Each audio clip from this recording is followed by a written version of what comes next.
I'll cover the shit first here. So everybody, the listeners, give me one sec. Yet, fucking wait out. Can't hear you guys. We can hear you. Welcome to Fire for Effect Live, Wednesday, March 16th. My name is Chris. I'm fucking hammered. It's been a long day. I'm in Sayulita, Mexico. Yeah, we're gonna get into the birthday edition. But before we begin, let's cover a few bases here. Fire for Effect Live and Fire for Effect are brought to you by DeanBlundell.com. Go to DeanBlundell.com for your largest digital source, Canada's largest digital source of news, sports, and podcasts. You can find my podcast. You can find Bonzi Live, and he's got a way better pod than me. I'm just dragging my ass through this.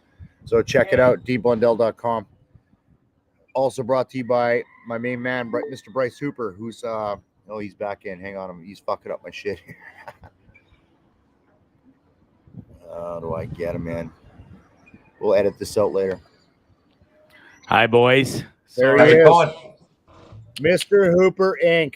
If you need to learn about how weed can improve your life and all other alternatives to fucking bullshit, shitty medicine that wrecks your liver, get a hold of Bryce. He will hook you up. Last but not least, and again, this is like shoestring as fuck for a podcast tonight. My main man, Jeff No Nate Beef, Lakeside Farmstead, just north of Edmonton, Alberta, Canada. If you want your hookup for Wagyu X beef and a bunch of dairy products that are off the chain, check them out. So since I'm really not doing very well here, let's fucking dive in. There they are, my man, Bryce. My man, Morgan, the olive drab hooligans, and I've angled this camera as best as I can. I cannot see the screen at all, so I don't have a fucking clue what's going on. And Bonzi Live, my man, looks Bonzi. Gorgeous. How the fuck's Nicaragua, bro? Because we're doing great up here. Now that you can't see anything that's going on, I'm just going to take all my clothes off. You can take your clothes off. Please don't. Please don't, because I can see what's going on. Bonzi can still see what's going on. So we're on early because Bonzi's got a big show. Don't worry. Tonight. Fuck yeah. I got Dave. He's lit up like a flare here. Yeah, we're going to talk about I didn't even want to do a show tonight, but I decided, you know what? Here's what I'm not going to talk about tonight. I'm not going to talk about COVID. I'm not going to talk about trucker rallies in the fucking Ottawa. I'm not going to talk about the war in Russia, which is near and dear to my heart as a military guy. I'm sure it is to you fuckers too. What I want to talk about is, as you advance through life, and we're going to cover birthdays in a second. Actually, let's jump right into that. So Morgan, there's Danielle. Yeah, she's singing you happy birthday in the comments, Chris. Yeah, put 100 on red. What do you do? Morgan just turned 40, by the way. So let's get birthdays out of the way. Yeah, big 4-0. Like that from dude the comments section. Hello to me, man. Like, right? And I turned 51, so it's our birthday edition. Like today is literally my fucking birthday, and I am fucking hammered. I'm doing the best I can to get through this, and I appreciate Bonzi's time.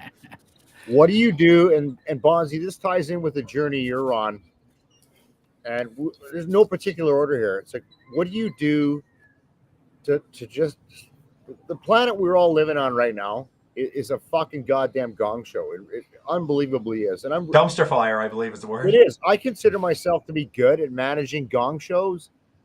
I always have, but this is absolutely fucked, man. Right. So what's happened in the last 24 hours?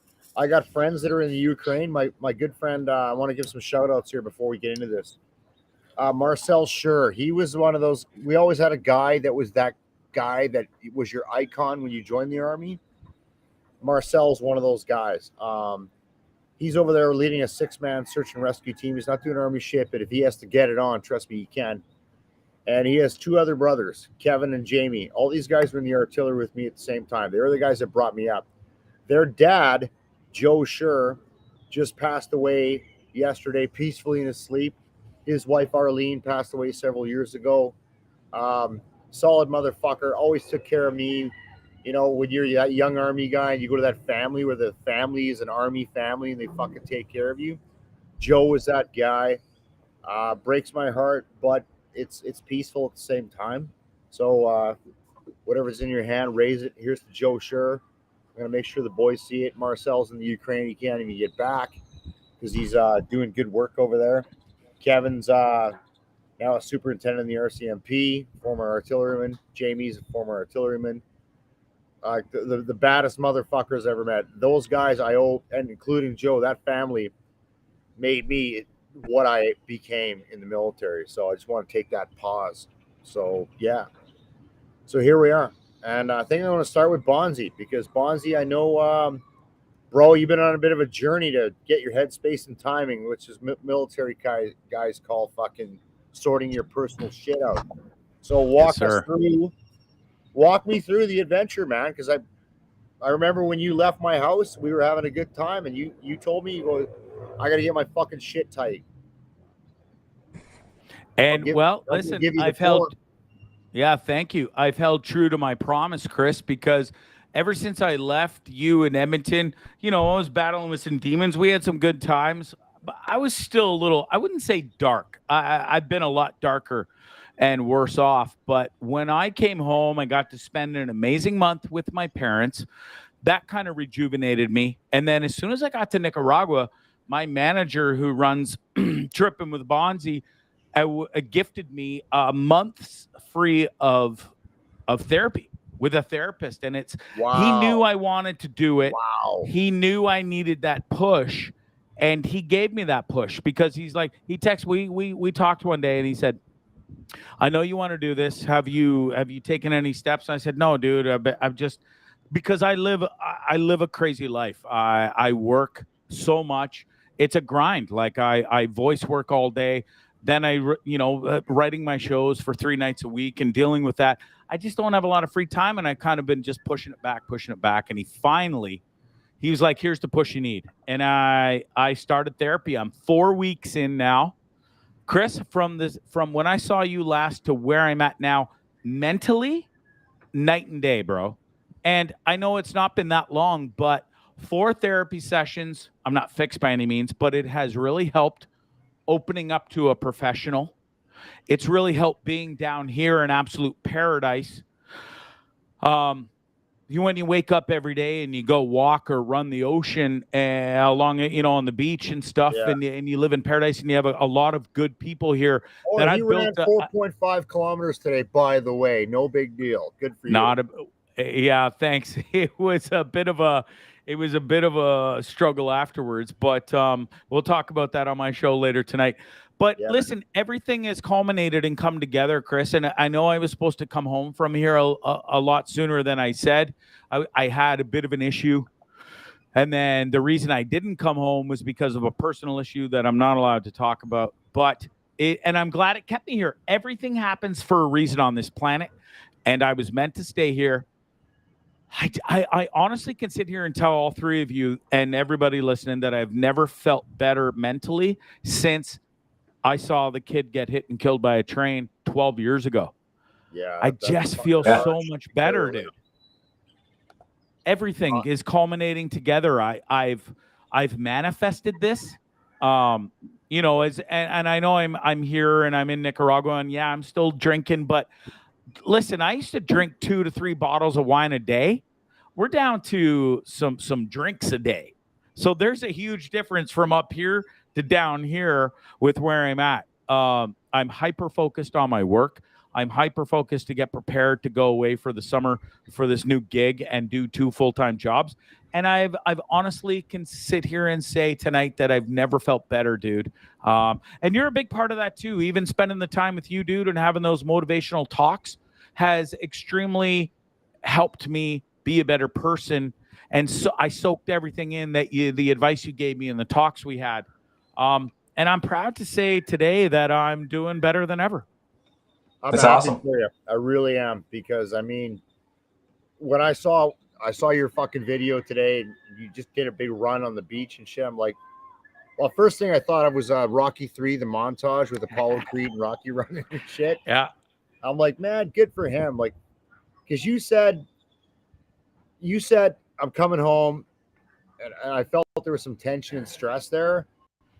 And then when you said, no, I'm not. There's some things I have left to do here. Yeah. I'm talking to somebody that's helping me improve my life. fuck yeah, man. Stay where you're at. Like, stay in that. Why stay would I go? And I right? just thought to myself, I had a deep conversation with myself one day, a couple days after I announced that I was coming home way early. And I just thought, dude, you can go home and be miserable and deal with this personal issue, or you can stay in paradise and deal with this issue from here, sort everything out. And that's what I did. And it was the best decision I ever made, Chris.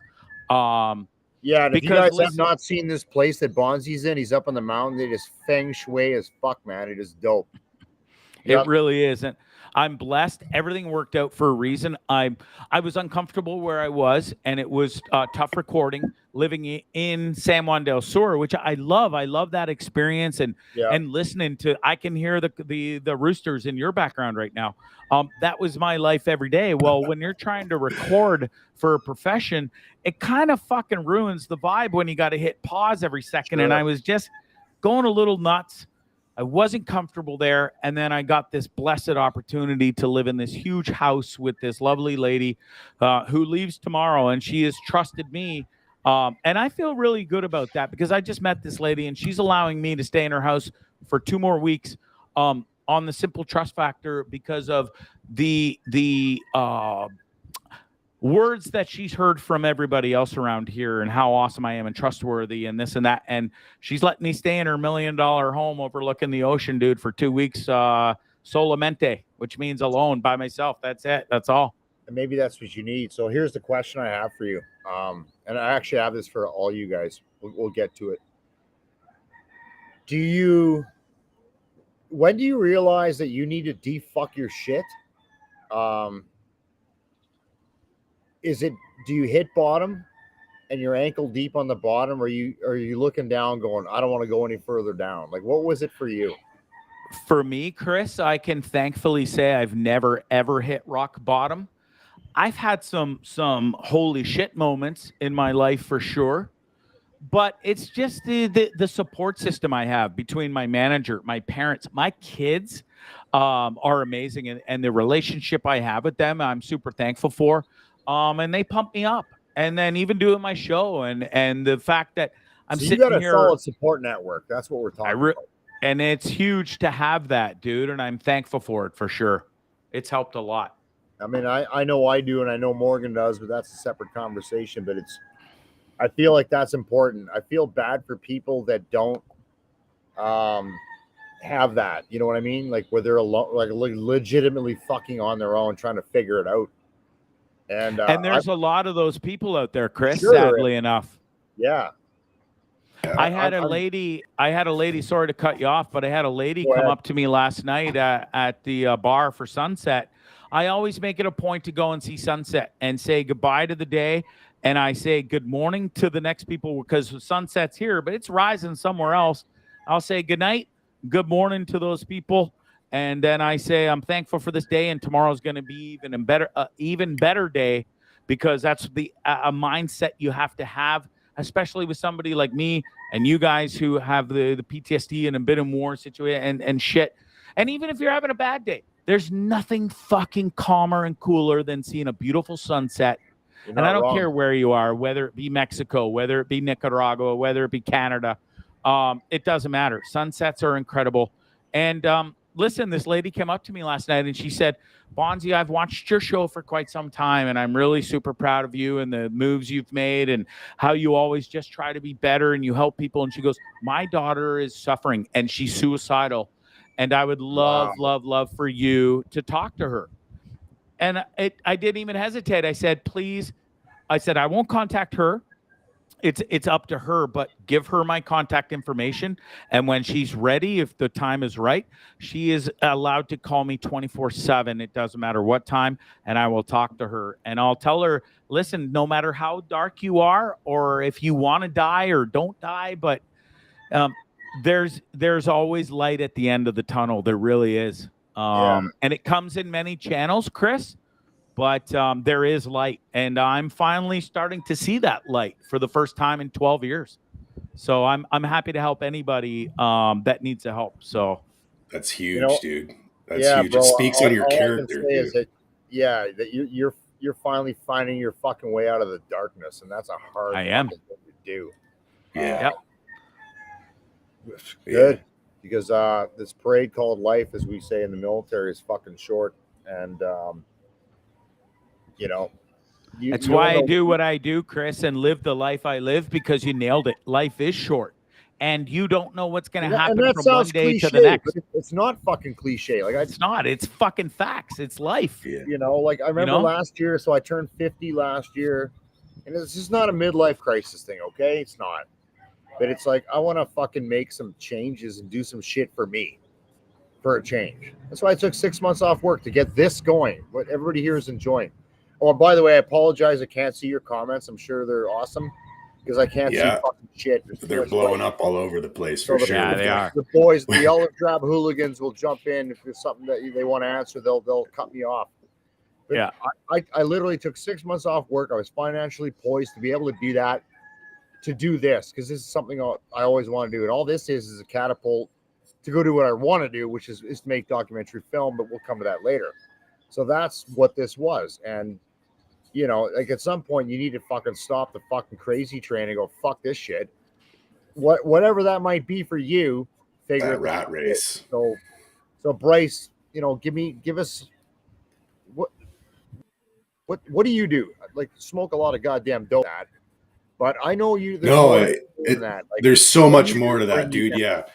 My mental health regime is a day-to-day, because I'm one of those dudes who didn't see my mental health crumbling until I was in a psych ward and addicted to a whole bunch of different kind of drugs. Now I wake up on any given day and I judge whether or not I'm leaving the bed to how my chronic pain is, to how my head is doing. And I've got an associated, basically, between my psychedelics, my mushrooms, my prescribed cannabis, I dissect that just like any scientist would, and I usually try to help everybody else as well, because it's one of those things where if I keep my hands busy or my hands going, and that tends to be something that I keep busy with. I'm always in the midst of building something or stepping away from one project and putting my hands into something else. From back in the day when I had sobered up and cleaned up from street drugs, I was the co-founder of a little project, an international project called Military Minds. I was one of the very first mental health and post-traumatic stress awareness platforms for veterans across Canada. It started with me and another guy in Ontario, an RCR guy who was on 308 alongside. He was in the TAC unit where I was in NSC, and we kind of met after the fact, and we built a team that is now everything from a not-for-profit organization, and we've got veterans across the globe that are helping out worldwide. To my latest project that I'm helping out with, the Homes for Heroes in Edmonton, where they're looking for more access and more help for veterans that are in place. There's now 8 or 9 in the 22 units that are there. So they're starting to see that there's actual needs for things, including peer support, mental health advocacy, access to benefits and how to navigate life. Because as you were saying earlier, Chris, this whole thing called life is a very interesting piece that everybody has to, you can't do it by yourself because you weren't by yourself in the military. Well, you know what? And that's really it. What I'm really learning lately is if you're a fucking military guy or whatever, you are trained to suck it the fuck up. And it's like grind and grind and grind and grind and grind. And the next thing you know, and I'm going to segue into fucking the Blue Rocketeer situation. Oh, is he still there? No, he's gone. He had to step out for that couple minutes, right? So Morgan's got to go deal with real fucking life right now. He turned 40. The military's kicking him out because of a choice he's made. It's his choice to make, and I respect his choice. Yeah. He had a hard, like a solid fucking no bullshit, straight up fucking murderer fucking career. Hardcore infantry, airborne regiment, sniper, deployed as a sniper, and now fast forward, he's 40, and the system that he thought would take care of him is throwing him away. I'm not turning this political. I'm just saying the reality of life. He's dealing with shit at home. He's dealing with everything. You know, we'll be curious to see what he says. In the interim, let's cover where I'm at. Let me go full screen. It's my birthday. I can be the fucking hero for a few minutes, right? Chris, I have to ask real quick. Do you have Go that ahead. rooster on a loop on audio? Because that fucker That don't shut fucking the hell thing up. is going to be a. There's a barbecue right behind me. That's That fucking motherfucker's supper gonna be later. out in a bit. So, a lot of people are like, "Well, why'd you go to Sayulita?" So Sayulita, Mexico, is this big time mecca for hippies, surfers, and bohemians, and apparently fucking roosters. And like that is so not what you are. You're this focused, fucking angry, very regimented, boom, boom, boom, get it done guy. I'm like, that's exactly why I'm here. I need that. I just want to see nice people that are chill. Like I've spent, me and Dave, Dave's chilling the fuck out right now. I'm gonna try to show you guys a Dave right now. So that's Dave. Listen, tell him to slow the hell down. He Yeah, looks a little. So you look at that dude. That guy was in the Airborne Regiment. He was in the Canadian Special Operations Regiment. He's a fucking combat diver. He's a fucking killer. Here's the thing. Sometimes, we need to fucking take a goddamn minute, And I remember my last deployment. I'm on the back end of my career. I'm a team leader. I'm running a small counter ID team. I haven't talked about a lot what I do. I know everybody's waiting for me to tell my fucking story. That's coming. You're not getting all of it now, but you get a little bit. And I'm running a small team, and I know their families. We're very close. And when you work in a small team, you get to know everybody's families and shit. And the hardest fucking thing you'll ever have to deal with is somebody's wife saying, "Please get him home safe." Like to carry that shit. So whatever, you go do it. And you come home and you're just always there. And then suddenly I'm fucking going, man, I got to do something for me. So what do I do to decompress? I'm just finally figuring out a few years ago when we started going to places like this. We just spent the fucking day walking down on the ground. I'll post videos later. A property we bought here. We met with the architect. I met a dude. There's another, special content. We're doing another podcast with this guy named Johnny. He's an former firefighter in the state of Washington, a rap attack dude. Here's his tequila brand. And we're going to do a podcast in the next 2 days about tequila and dispel all the myths. Because I said, I hate fucking tequila. And this guy walked us through. I said, dude, let's just do a pod, man. So where am I going with all this? I'm all over the fucking board. I am shit-faced. It is my birthday, so bear with me. It's fucking okay. I met an interesting. This is the first 3 hours we got here. We're sitting in this bar, which is right across the street from where we are, called Tropical Restaurant, and just shot the shit with meet interesting people. Get up there, chill the fuck out, like enjoy yourself. Everything Bonzi's doing, I want everybody to go do. Fucking take a goddamn minute, look up. Stop looking at your news feed. Stop looking at your Twitter. Stop looking at your fucking Instagram. Get off Facebook. It's the number one rule in my life. And and fucking stop and go, how long am I going to fucking do this? Morgan's still going. I'm going to put him on mute here. Yeah, he's still gone. And take a minute for yourself and go, because I'll tell you right now, I remember turning 30. And I remember turning 40. And I remember turning 50. And that clock keeps ticking away. I don't mean this. And it goes like that. Exactly, dude. Exactly. Yeah. I'm going, you know what, man? Take a fucking goddamn minute for you and go, where do I want to be? 100%. And figure it the fuck out. Yeah. Chris, it's exactly the reason I'm living the life the way I live. I've dealt with some serious shit throughout my life. I've also had amazing times throughout my life, but my life changed in 2009 when I saw that kid get hit and killed, and it cost me my marriage single-handedly because I didn't know that I was truly struggling with PTSD, and I ran away from and I hid that. But what ultimately was happening, Chris, was that shit was eating me up inside, and it was causing me subconsciously to live and treat people a different way than normally I would have. And I didn't understand I was doing it or know why.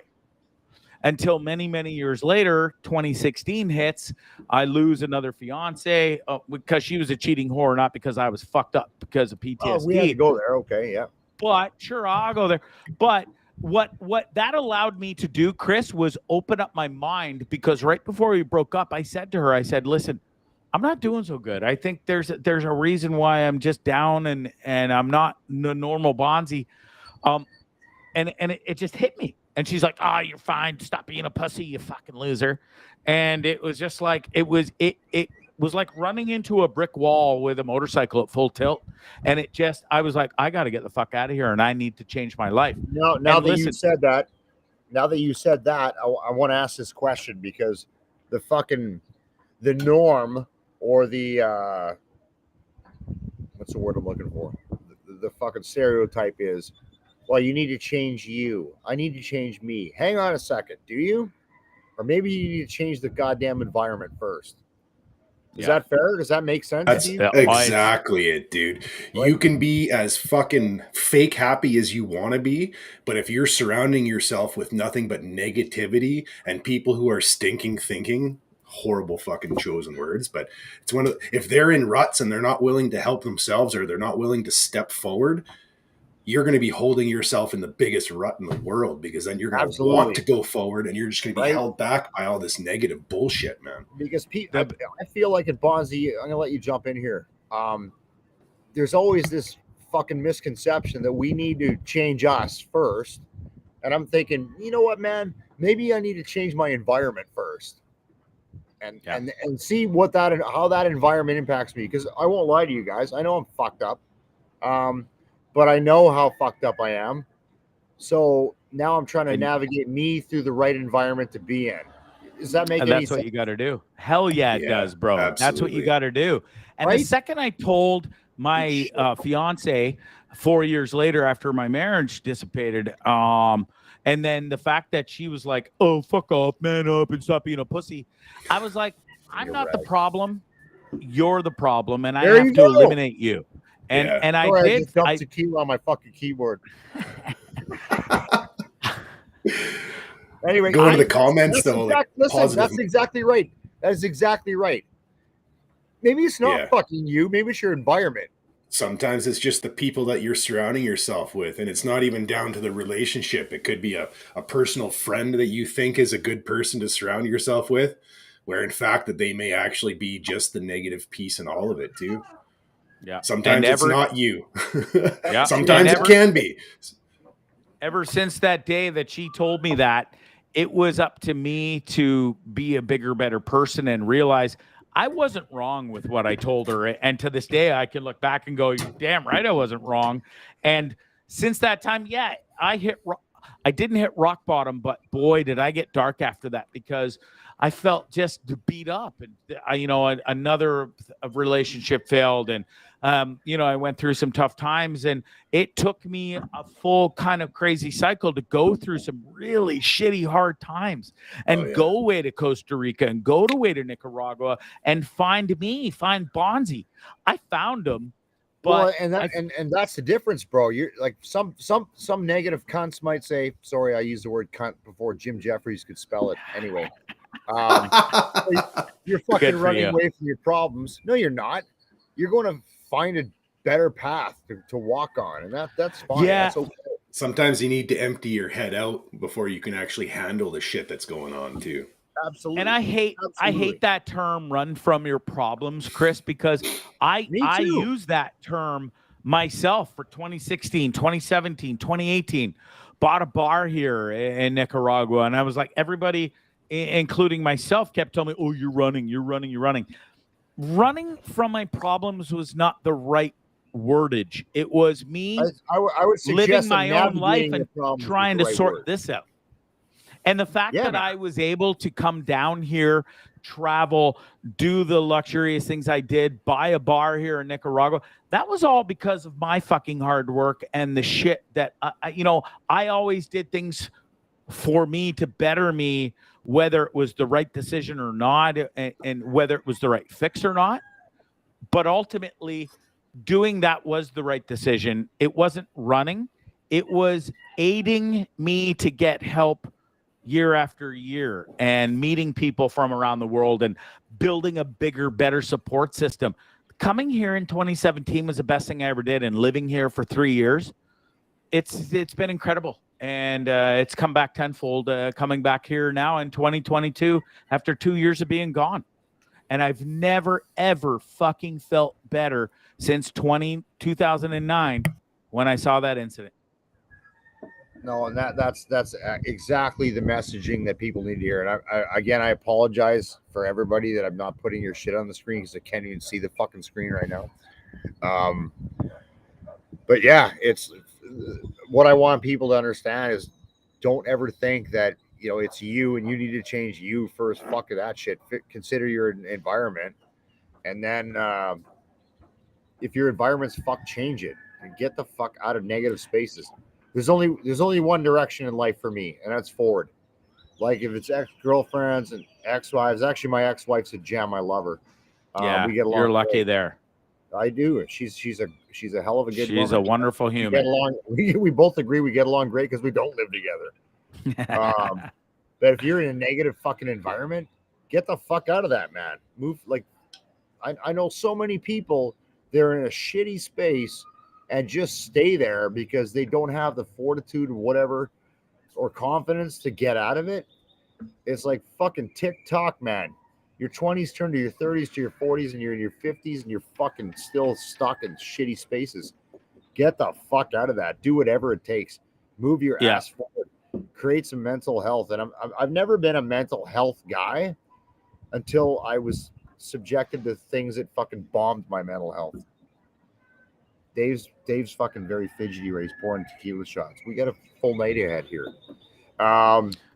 So, like when I had the privilege, and I love Bonzi's a bro, when he was the shit he's dealing with, and to make the decision to go down to Nicaragua, it's a comfortable space for him.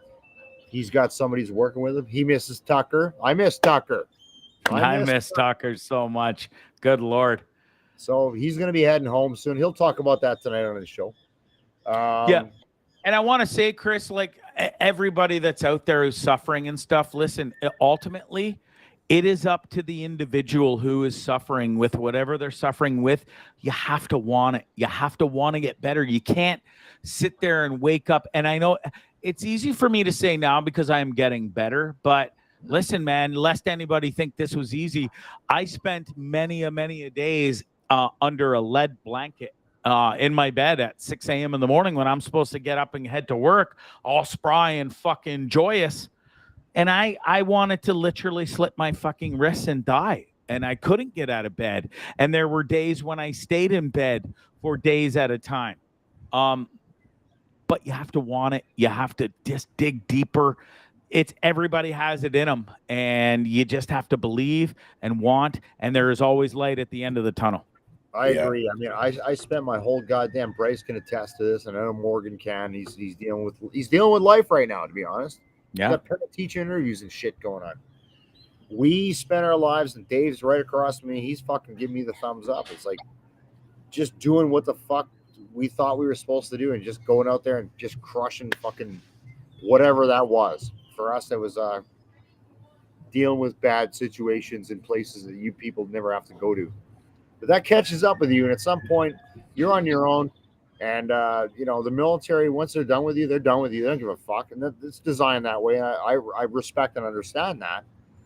But then you're there. You're sitting in the space, and what the fuck now? Yeah, there's an acronym that I like to use when guys or girls are struggling and they're in that dark hole, and sometimes they don't see that glimpse of hope.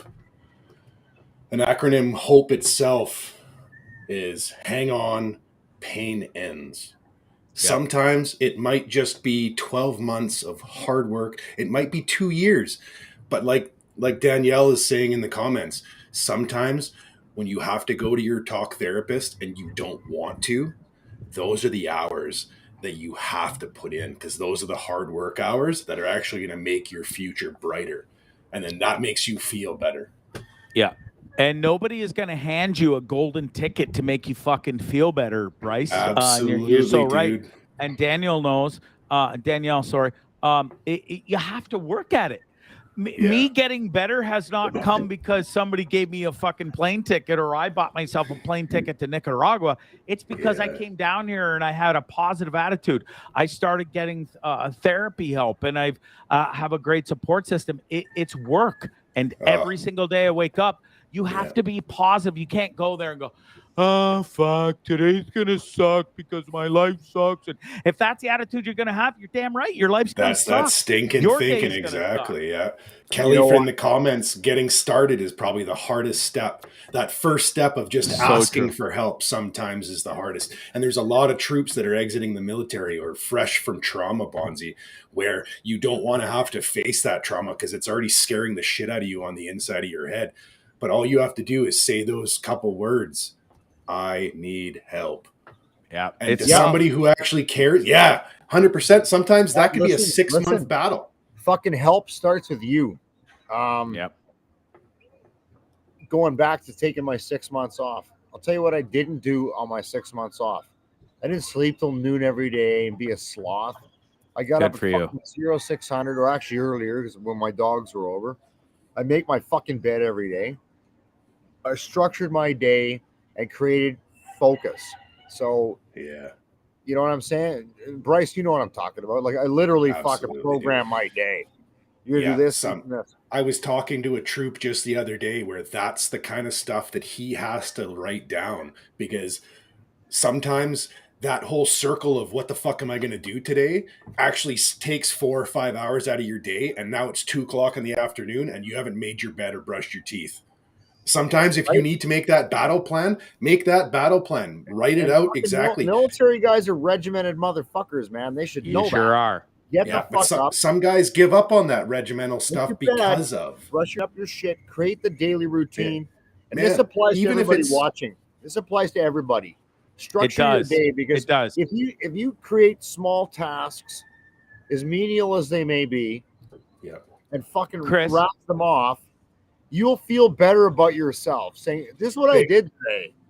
100%, dude. Yeah. Where even if you just made your bed and got up and drank a bottle of water, fuck, that's all you need, because now a human is living. You made your bed.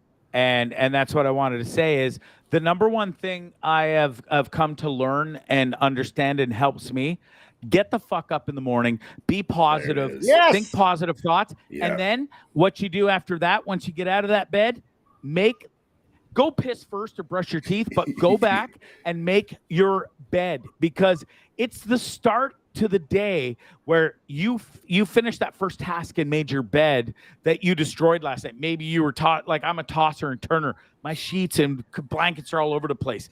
Make the bed. It's a start to, it just looks positive. It looks fresh and clean. Holy shit, I made my bed. That is the tone for the whole day right there, is making your own bed. And Bonz, you just nailed it. It's like, set your fucking goals. Your goal shouldn't be, I'm going to improve my life by Wednesday. No, that's fucking right. Set small goals. Man, look back on the day and go, what did I do today? I got up early. I made my bed. I brushed my teeth. I fucking had a shower. Absolutely. I took the garbage out. I cleaned out my shed. Whatever it may be. Because so many people can't do that in life, Chris. That's important. So you can say, I did something that needed to be done, and I did it for fucking me.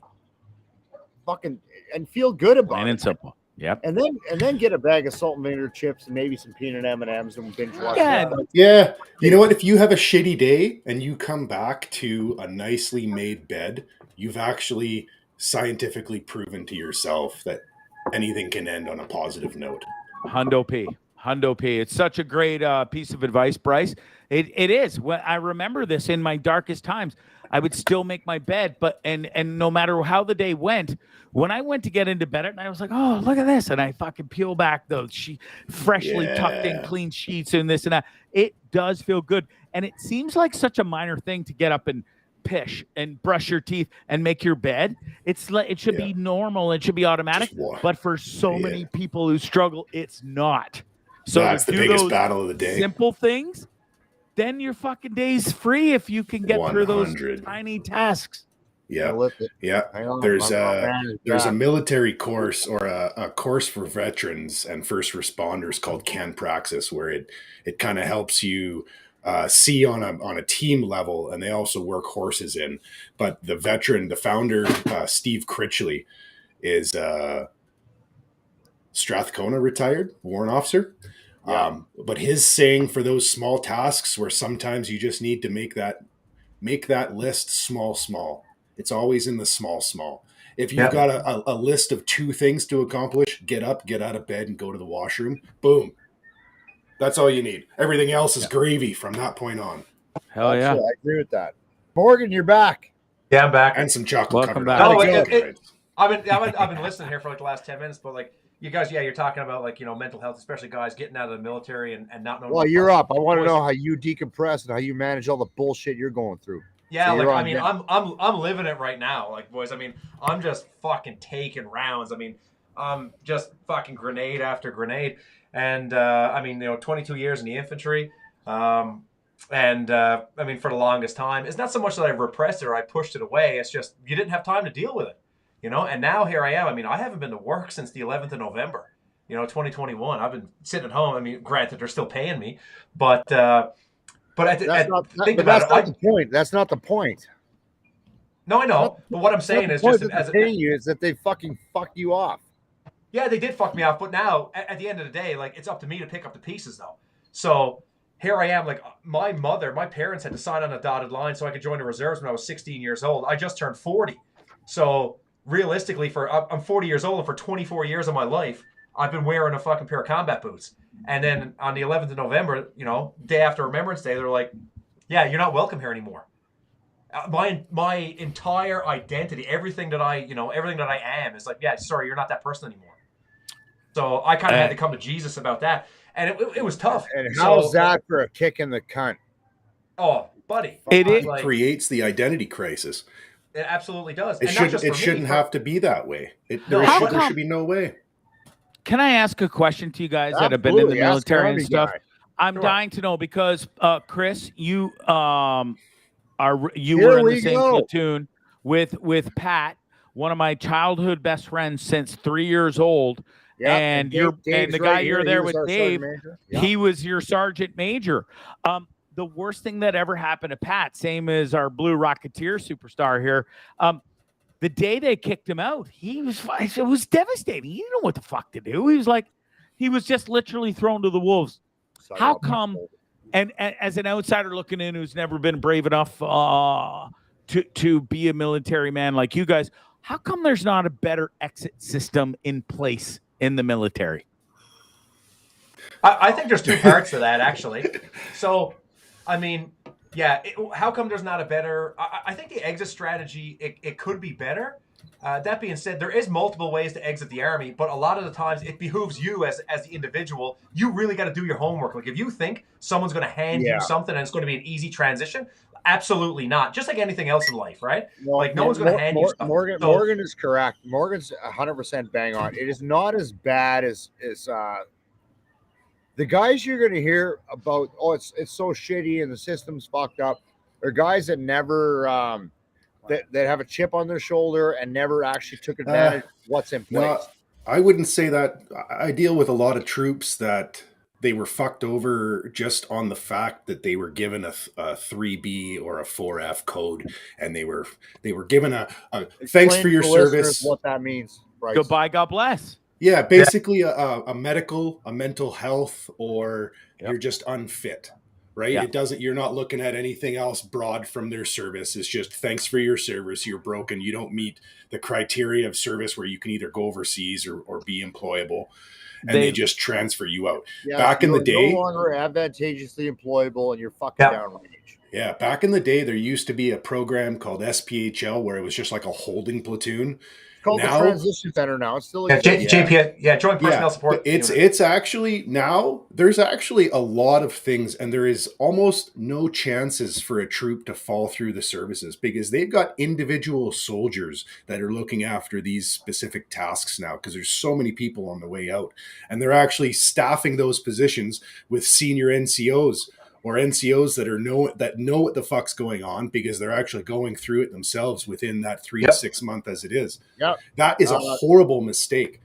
That's leaning on guys. Like a one officer, or used to be. Yeah, there's guys right now that they're warrant officers, they're MWOs, they're chief warrant officers. They're going through their own exit plan, and now they're forced, like they're put into positions because they're of that rank, and it's going to keep their hands busy. But in reality, you're just creating a bigger burnout.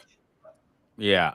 Because listen, in military, and this is outside looking in again, but from having Pat as my best friend, I saw him literally go from being this most wanted guy in the military and being this huge piece of individual and part of this team from 18 until his end of employment in Afghanistan, where he got royally fucked up.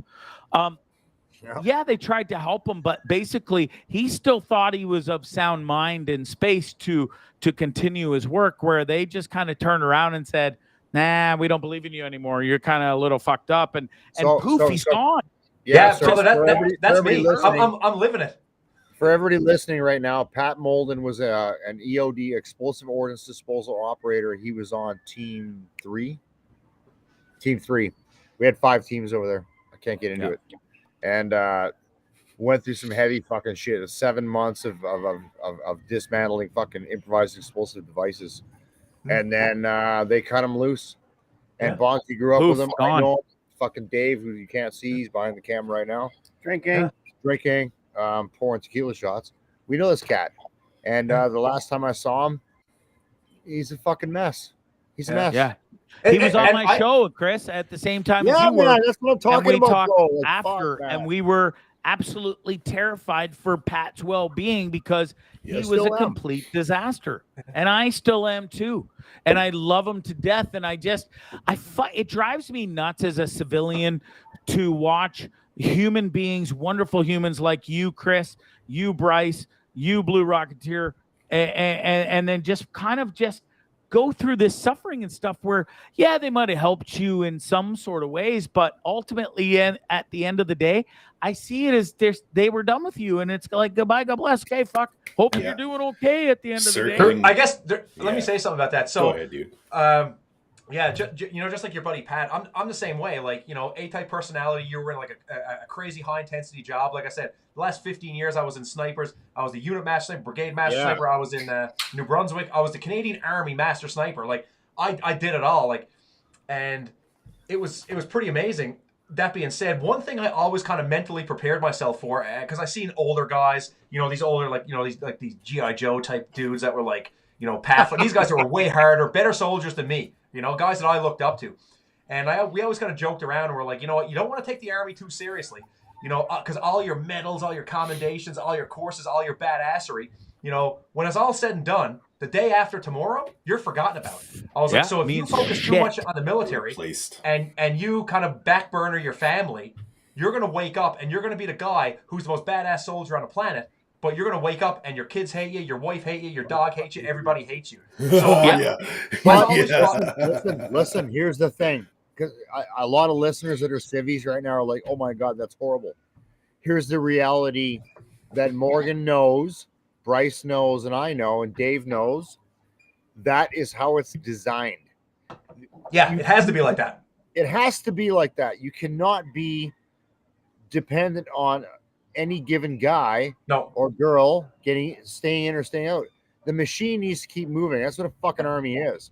So the falling down part, if you want to call it that, is we need to recognize that prior to our exit that we are nothing. Yeah. It doesn't matter how good we are at our job. We could be rock star fucking underwater sniper fucking truck drivers. At the end of the day after you are gone, you are fucking gone and you're replaced. And if I was I've been in that situation, and Morgan, you've been there. Absolutely. Buddy leaves. He was a great guy. Fuck him. He's gone. The next day, we just moved the fucking chains, man. Yeah. Next man to preach.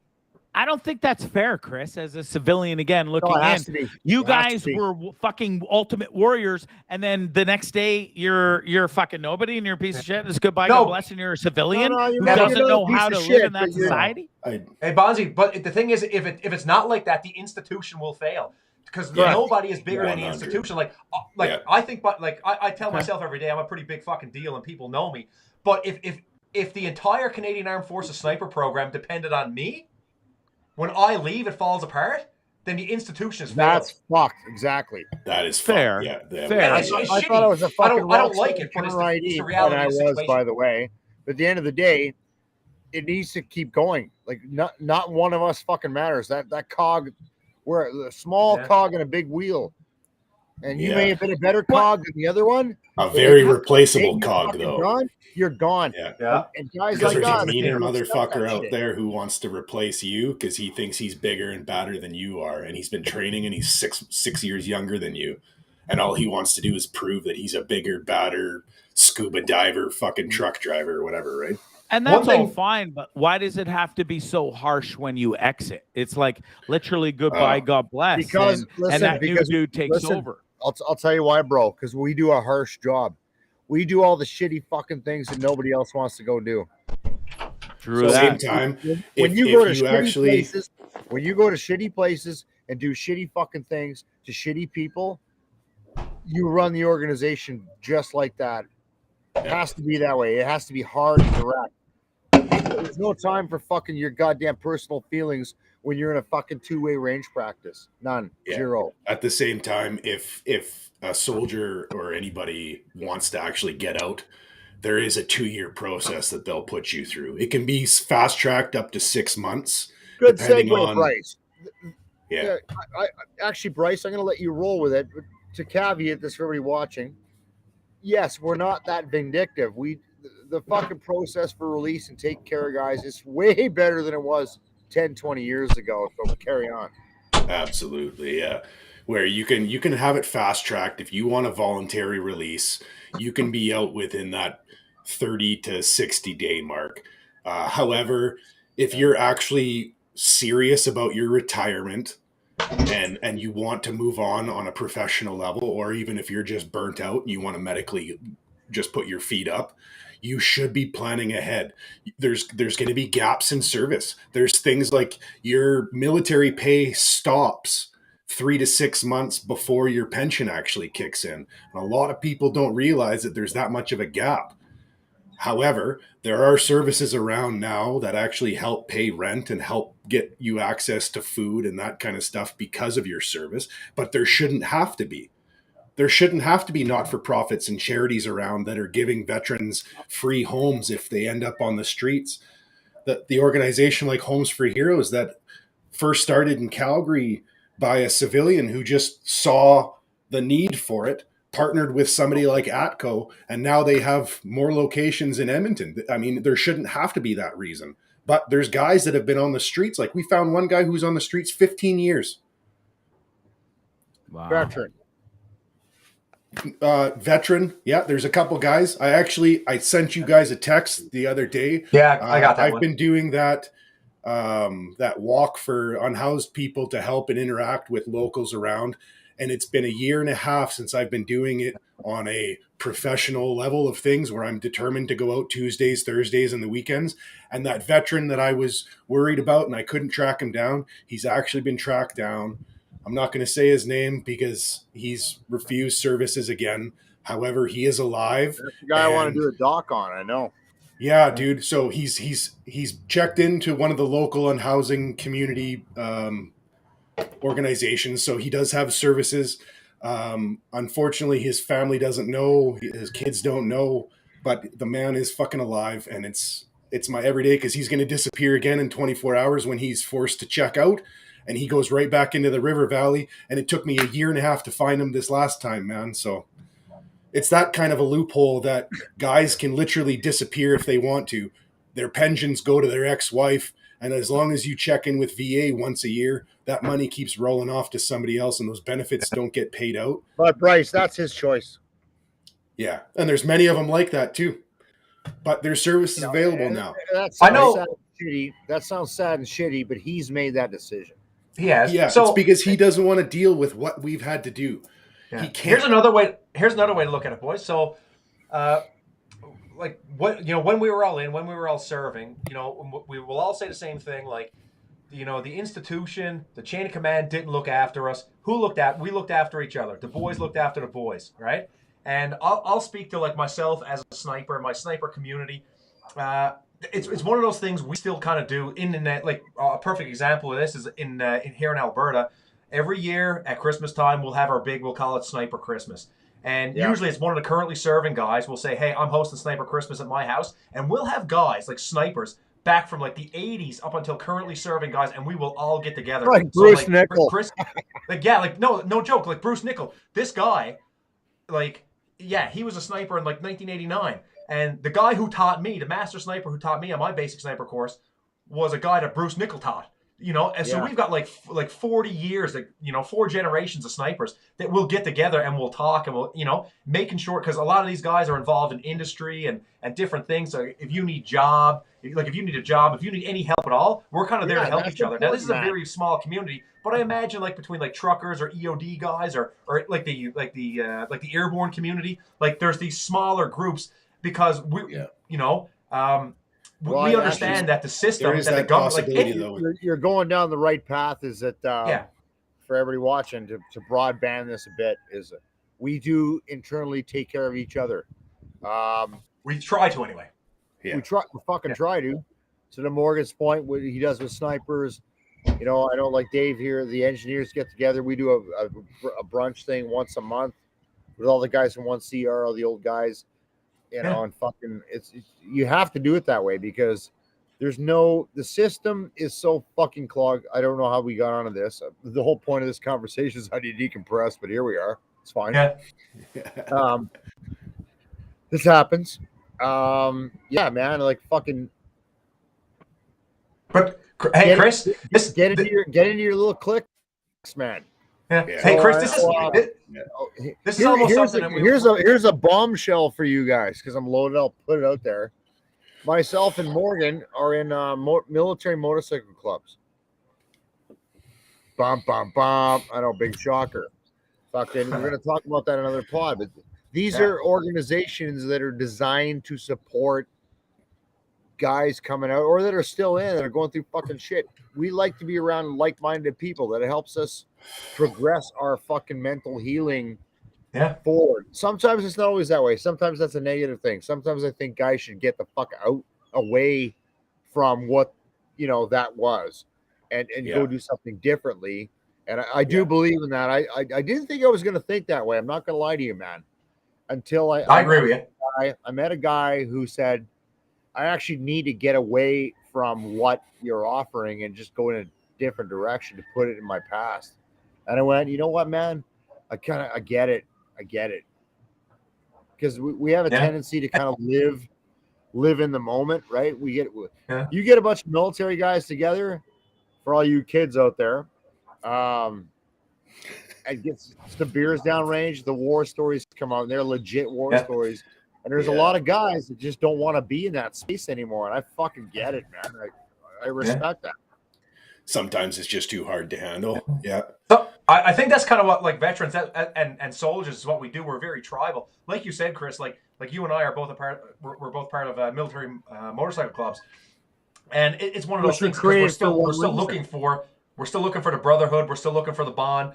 We're still looking for the support. But like if you look through history, so obviously everybody's familiar with the Royal Canadian Legion, but even you dig a bit deeper. So like the Korean veterans, like the Korean veterans have their own association. You see these guys at the Legion on Remembrance Day, they wear like green blazers, and it's a thing that they do, just like me and Chris in our motorcycle club and other things. Like there's so many different organizations out there to try to bring guys together because we are very tribal. We like we said earlier, no one's going to look after us except for ourselves. So we build our own communities, we build our own organizations so that we can look after each other and we can make sure that we're all properly supported. Yep. There you go. Yep. All right. Yeah. And that's the way it should be. And I'm glad you guys have this motorcycle club and stuff that you're a part of to still be a part of that kind of camaraderie. And Chris and Wayne, I wish Pat had something like that because he kind of really doesn't. And it upsets me. He's just so different than you guys are. And there obviously there's different levels of PTSD and what you all have gone through and stuff. But I'm so glad, Chris, Wayne, you guys seem to be more pure and at peace with what you've dealt with and what you've gone through, whereas Pat still hasn't found that peace, that inner peace, and it breaks my heart. And Offload Delay, our boy here, his son's in basic training right now. Yeah, He's Brad's terrified boys in basic, man. Brad, I'm terrified for your son too. And listen, I watched my best friend from 3 years old come back from Afghanistan, a completely different person, and was never, ever the same, and still isn't. And he's a troubled man to this day, and it terrifies me. Chris, the fact that I got to spend that time with you and see how you operate and do your regimen and who you are, you're in a lot better space. And Wayne and Bryce, I don't know you guys as well, but goddamn, you seem to be doing way better than my boy is. So I'm thankful for that. But I am sad for the soldiers and your fellow comrades out there that aren't doing as well. It breaks my heart. You know what? We're going to wrap this shit up because it's my birthday. I gotta go. Get fucked up downtown. And Bonzi's going on. Everybody stick around. Jump on Bonzi Live after this. He's got a good guest coming on. He's going to have a good show. I want to wrap this up and send a message to all our listeners out there. And I apologize. I'm not as attentive to the communications that's going on because I can't see a fucking thing right now. The sun's in my eyes. But here's the thing. Life is fucking short. Don't think it isn't. It is. Time will go by quickly. Do not think that you need to change you first. I want you to consider the environment you're in and change the environment. Then work on you. Yeah. You know, it's not always fucking you. It's might not be always you. That's good advice. You're in a shitty fucking place. Everybody's like, oh, I got to change me. I need to do this. Like, fuck that. Some asshole who's feeding you negative energy. Fuck that person. It's not you first. It's your environment. Then it's you. And yeah, I mean that's all I got. I'm shit faced and I'm having a good time. I'm in a happy place right now. We just bought property down here. I love this place. I love surfer hippie bohemian motherfuckers. You would think that I wouldn't, but I do, because that's where I want to be, to not worry about the shit that I've I agree with you 100%, Chris. I want to hang out with a bunch of hippies and bohemians as well. Send me your address. I'm not even joking. Listen, bro, this is Bryce's space, but you would love it here because it just drains your brain away from the normal kinetic fucking kill guys shit you're used to, and gives you a space. You're like, everybody's nice. You're not like, I'm not like, I don't need to carry a fucking knife or anything, man. It's a chill space. They're just dudes. They remind me a bunch of fucking draft dodgers from Nam in the 70s or something. High on psychedelics and just loving life. So fucking chill and so relaxed. I'm like, I spend most of my time on edge waiting for confrontation, going, wow, now I'm in a place where that isn't even a thing. Yeah. So I'm glad you found that place, Chris, and congratulations on buying the land. And I'm super stoked that I've got a third home to come to. Yes, Canada, Nicaragua, and I can't Mexico. Wait. I'm fucking riding my goddamn chopper to Mexico. Fuck you guys. 100%. Yeah, yay. Morgan, that's something there you go. We should get a couple of sponsors together and just have a fucking ride from here 100%. To where fucking Chris is. 100%. Me and document the whole thing. Down, brother. Dude, that's a genius idea. That's a 2024 trip right there. Bonzi, get a bike. It's going to be an adventure. Baja Coast, man. Yeah, I don't own one, but I've been riding a bike since I've been here. God damn it, I love being on a motorbike. I really do. So you guys do that trip. Let's make it happen. Let's make it into a charity thing. We'll do a whole. We'll raise a ton of money and then we'll ride up and see Chris. Fuck yeah, let's do it. Hey, there and you I go. would never feel I've got a better new nut and for safer profit in my life than riding in a motorcycle cavalcade with some fucking badass military dudes. I'll tell you that. Fucking cool kids, man. Yeah, that would be a all the way down the West Coast. Yeah. Hell yeah. Okay. Bryce, Chris, and Wayne, I cannot thank you guys enough. Time and time again. Sorry, Morgan. Sorry, Wayne. Morgan. Let's go Wayne. I like Wayne better. You guys, I start calling Wayne. Fuck it. Wayne the Blue Rocketeer. the Wayne Gretzky of fucking snipers. He Exactly. sniped He is, fucking man. best You're kids not in the NHL. You fucking did your job as Wayne Gretzky in the military. So that's Oh. where the Wayne came from. I like your style. I like your style, Bonzi. All Thank right, you, I buddy. love it. Listen, Thank you, I'm guys. proud to know you guys and be your friends, and God bless you for all your service and how amazing you individuals are to this day. So thank you. I speak Thank for you very everybody when I say Hey, that. Bonzi, Too. I appreciate those words, dude. Thanks. Thank you. Appreciate it, Bonzi, brother. Love you guys. Okay. I'm gonna figure out how to fucking end this bitch. Thank you everybody for tuning Bonzi in Live, tonight. 23 go. minutes from now. 23 Dean Blundell minutes. Network, Bonzi gonna Live. be a Check it out live from gong show. Nicaragua. He's gonna come on and he's gonna have a great show. I'll probably be doing karaoke next door. I'll tune in. Tequila. More Hey tequila boys, shots. hey babe, besides you, Chris, let's do a rendition of Happy Birthday real quick before we let Chris go. Ready? All right. Happy birthday birthday to you. Okay. Happy birthday to you. Happy birthday, badass Chris. Happy fucking birthday to you. So I'm gonna sum it up in the words of Kid Rock. Oh, I think we're the new Backstreet Boys. I think we got a future, fellas. Toast to the sun, drink to the stars, get one in the mix, and tossed out of bars.